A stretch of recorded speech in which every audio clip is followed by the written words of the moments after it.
inşası ve inşası için kaybettiğimiz zaman, girdiğimiz her mücadelede yanımızda olan, bilhassa bugün burada milletimize 95 yıllık cumhuriyetimizi yeni bir yönetim anlayışıyla şahlandırmanın sözünü veriyoruz.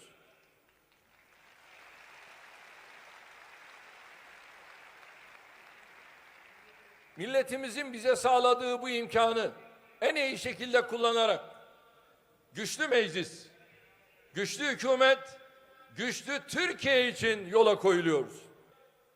Yeni dönemde Türkiye demokrasiden temel hak ve hürriyetlere, ekonomiden büyük yatırımlara kadar her alanda daha ileriye gidecektir. Bu şekilde güçlenen Türkiye, elindeki imkanları kendi vatandaşlarıyla hep birlikte tüm dostları ve kardeşleriyle paylaşmayı sürdürecektir. Her adımı atacağız. En önemli önceliklerimizden biri Türkiye'yi savunma sanayinden sınır güvenliğine kadar her türlü alanda güçlendireceğiz. Ülkemizi dünyanın en büyük 10 ekonomisinden biri haline getirmek için makroekonomik dengelerden yatırımlara kadar her alanda çok büyük hamleler yapacağız. Bir kez daha teşekkür ediyorum. Aziz milletim, değerli misafirler.